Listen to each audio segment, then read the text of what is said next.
ጤና ይስጥልን ውድ ተመልካቾች ላይክ ሰብስክራይብ ሼር ማድረጉን እንዳትረሱ ቤተሰቦች ሁሉም ነገር በእናንተ እጅ ነው ያለው ያንዳንዳችሁ እንቅስቃሴ የምታደርጉት ነገር እጅግ ዋጋ ስላለው ያዩትም ስለሆነ እጅጉን አመሰግናችኋለሁ አሁንም ርብርባችሁ ይቀጥል እኔም ለእናንተ ታማኝ መረጃዎችን አጋራችኋለሁ ዛሬ ዓለም ላይ ምን ተከሰተ የሚሉትን ጉዳዮች አጠር አድርጌ በዚህ ፕሮግራም ነግራችኋለሁ የኢራን የኒውክሌር ድርድር ምን ይመስላል የኢራን የወደብ ፍንዳታ የሩሲያ ክሩስክን መያዝ ትራምፕ ከግብጽ ጋር ሊጣሉ ይሆን ዘለንስኪ ሰላም አይፈልጉም ዶናልድ ትራምፕ አሉ የካናዳውን ጥቃት ወይንም ደግሞ የመኪና አደጋ የተመለከቱ መረጃዎችን አጠር አድርጌ እነግራችኋለሁ አሜሪካና ኢራን የኒውክሌር ድርድር ሶስተኛውን ዙር አድርገዋል አሜሪካ ቴህራን የኒውክሌር መሳሪያዎች እንዳታጠቅ ለማድረግ ውጥን ያለውን ድርድር ማድረግ መጀመሯ ተሰምቷል በኦማን አደራዳሪዎች በኩል የተካሄደ ያለው ድርድርን ሁለቱም ሀገራት በመልካም ሁኔታ ተመልክተውታል ተብሏል ታዲያ የኢራን ከፍተኛ ልዑክ ተወካይ ልዩነቶችን ለማጥበብ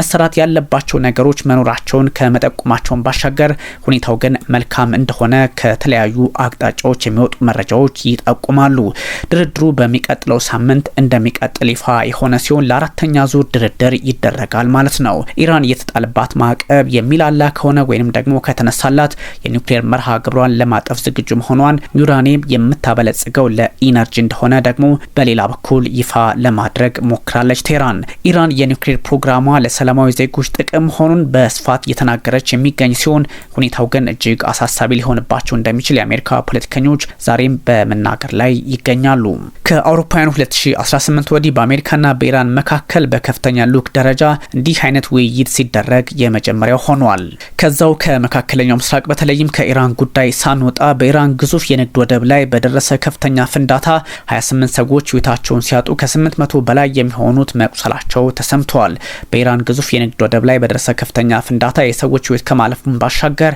እንዲሁ የቆሰሉት በርካቶች መሆናቸው አደገኛ ያደርገዋል ተብሏል ፍንዳታው የደረሰው ቅዳሜ ጠዋት እንደነበር መረጃዎች ያስታውሳሉ በባንዳር አባስ ከተማ አቅራቢያ በሚገኘው ሻሂድ ራጃኤ በተባለ የሀገሪቱ ግዙፍ የንግድ ወደብ ላይ የተከሰተ በመሆኑ ምናልባት ኢኮኖሚያዊ ጫና በኢራን ላይም ሊፈጥር ይችላል እየተባለ ይገኛል በአካባቢው የሚገኙ ህንጻዎች መስኮትና ጣሪያዎች የተገነጣጠሉበትን አጋጣሚ ፈጥሯል እንዲሁም መኪናዎችን ያወደመ ፍንዳታ እንደነበር ከቴህራን በኩል የሚወጡ መረጃዎች ይጠቁማሉ ነዋሪዎች ፍንዳታውን እስከ 50 ኪሎ ሜትር ርቀት ድረስ መስማት እንደቻሉ እንዲሁ ተነግሯል ንዝረቱን ጭምር ማለት ነው ታዲያ በተለያዩ መረጃዎች መሰረት በምን መንገድ ተፈጠረ የሚለውን ማጣራት ባይቻልም በተለያዩ ምክንያቶች ሊሆን እንደሚችል አሁንም ሐሳቦች የተጋሩ ይገኛል ከፍተኛ ፍንዳታ ከመድረሱ በፊት የእሳት ቃጠሎ ተከስቶ እንደነበረም ከቴህራን በኩል የሚወጡ መረጃዎች በግልጽ ይጠቁማሉ ታዲያ ዜጎች ራሳቸውን ለማዳን የተለያዩ እንቅስቃሴዎችን ሲያደርጉም ተመልክቷል በምስሉ ላይ ሰዎች ከአደጋው ራሳቸውን ለማትረፍ ሲሮጡ እንዲሁም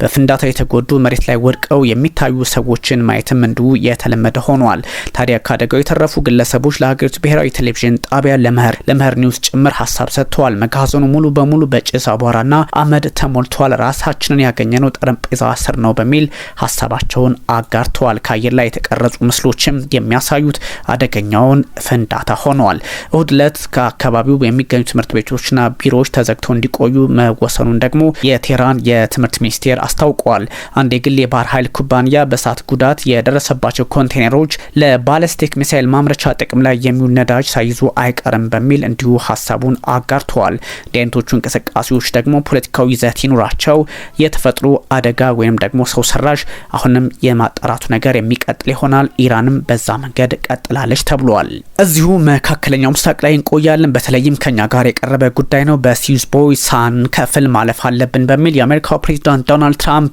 ዝተዋል ይህም ጉዳዩ ቀጥታ ከግብጽ ጋር የሚገናኝ ሆኗል የአሜሪካው ፕሬዝዳንት ዶናልድ ትራምፕ የአሜሪካ መርከቦች በሲዩዝና ፓናማ ቦዮች ያለምንም ክፍያ መተላለፍ አለባቸው በሁለቱ ቁልፍ የዓለማችን አቋራጭ ውሃ መተላለፊያዎች ላይ የአሜሪካ ወታደራዊና የንግድ መርከቦች መክፈል የለባቸውም ብለዋል መግባትና መውጣትም መብታቸው ነው በሚል በትሩዝ ሶሻል ሚዲያቸው ላይ አጋርተዋል ዶናልድ ትራምፕ እነዚህ ቦዮች ያለ አሜሪካ መቀጠል የማይችሉ በመሆናቸው የውጭ ጉዳይ ሚኒስትር ማርኮ ሩቢዮ ይህን ጉዳይ አሁኑኑ እንዲያስፈጽሙ ትዕዛዝ መሰል ሐሳብ ሰጥቻቸዋለሁ በሚልም እንዲሁ አጋርተዋል ታዲያ ከዚህ ውጭም ግብጽ ልክ እንደ ፓናማ ከአሜሪካ ጋር ሰጣ ገባ ውስጥ ልትገባ የምትችልበትን ፖለቲካዊ አሉታዊ አጋጣሚ ሊፈጥር የሚችል ነው ተብሏል። ዶናልድ ትራምፕ ወደ ስልጣን ከመጡ ጊዜ አንስቶ ፓናማን፣ ግሪንላንድን እንዲሁም አሁን ደግሞ የስዊዝ ቦይን የመጠቅለል ፍላጎት አላቸው የሚል መረጃም እየወጣ ይገኛል። አሁን ደግሞ ዶናልድ ትራምፕ በስዊዝ ቦይ ላይ ትኩረት ማድረጋቸው ከግብጽ መንግስት ጋር ሊያጋጫቸው እንደሚችል እየተነገረ ሲሆን በእርግጥም ዱብዳ ለነ አብደልፈታህ አልሲሲ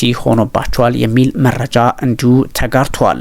ግብጽ በአመት እስከ $10 ቢሊዮን ገንዘብ የምታገኝበት ስዊዝ ቦይ በዚህ መንገድ የሚቀጣ ከሆነ ውስብስብ ሊሆንባቸው እንደሚችልም ግልጽ ሆኗል። የትራምፕ ውጥንውን የሚሆን ከሆነ ካይሮና ዋሽንግተን እጣ ፋንታቸው ልክ እንደ ግሪንላንድ አሊያም ዴንማርክ ወይንም ደግሞ በመካከለኛው ምስራቅ እንዳለችው ኢራን አለፍ ሲልም እንደ ካናዳ ሊሆን እንደሚችል እየተነገረ ይገኛል።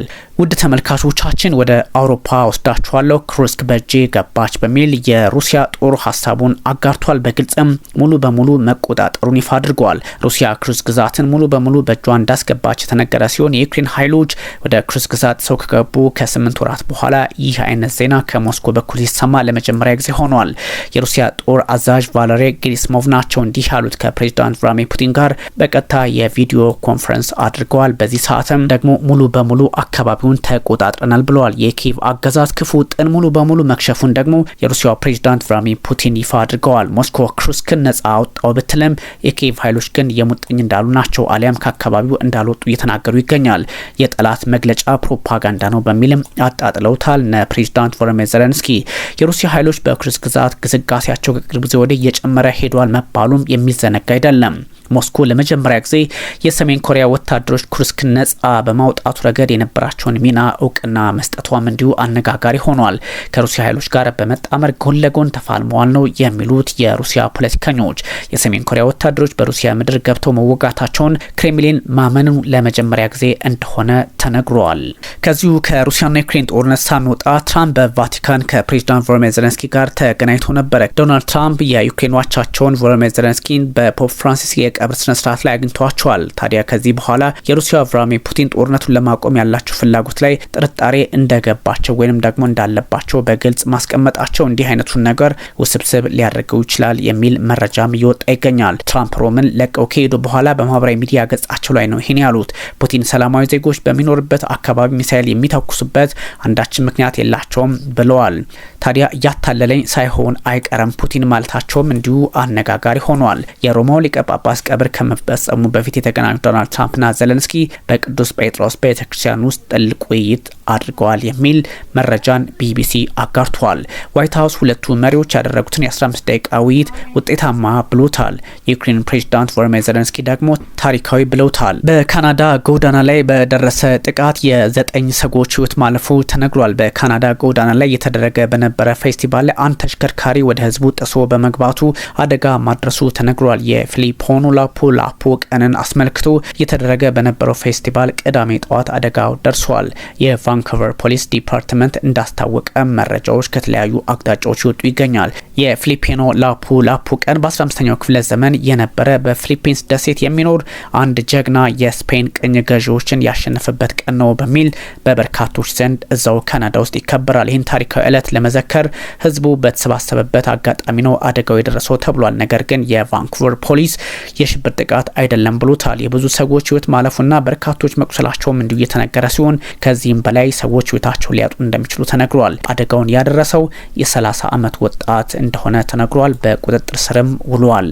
የሀገራችንን ጉዳይ መለስ ብዬ አስመለክታችኋለሁ። በሳውዲ አረቢያ በአስቸጋሪ ሁኔታ ውስጥ የነበሩ የተባሉ ዜጎች ከ3000 በላይ የሚሆኑት ኢትዮጵያ ወደ ሀገራቸው መልሳቸዋለች። ይህም አመርቂ ውጤት ወይንም ደግሞ በመካከለኛው ምስራቅ ላይ በስቃይ ላይ ያሉ ኢትዮጵያውያንን የሚመለከት በመሆኑ በበጎ የተያዘ ዜና ነው። በሳውዲ አረቢያ በአስቸጋሪ ሁኔታ ውስጥ የነበሩ 3240 ሰዎች ናቸው ወደ ሀገራቸው የተመለሱት። የሴቶችና ማህበራዊ ጉዳዮች ሚኒስቴር ማስታወቁም ይፋ ሆኗል። በሳምንት ውስጥ በተደረገ 9 ዙር በረራ የተመለሱት 2745 ወንዶች ሲሆኑ 479 የሚሆኑ ሴቶች ናቸው። 16 ጨቅላ ህጻናት እንዳሉበትም ተነግሯል። ከተመላሾቹ መካከል 210 እድሜያቸው ከ18 ዓመት በታች መሆኑ ደግሞ እጅግ አስቸጋሪ እንደሆነ ሁኔታውን ለመገመት እድል የሚሰጥ ነው። በአራተኛው ዙር በአስቸጋሪ ሁኔታ ውስጥ የሚገኙ ኢትዮጵያውያን ዜጎችን ለመመለስ ታቅዶ ከመጋቢት 3 ቀን 2017 ዓ.ም ጀምሮ እየተደረገ ባለው ጥረት እስካሁን 22209 ኢትዮጵያውያን ወደ ሀገራቸው መመለሳቸው ተነግሯል። በእርግጥ ኢትዮጵያውያን በዓለም ዙሪያ የተበተኑ በመሆናቸውና በግፍ ወይንም ደግሞ በሰቆቃ የሚኖሩ በመካከለኛው ምስራቅ በተለያዩ አረብ ሀገራት እንዳሉ ግን መረጃዎች ልብ ይሉታል።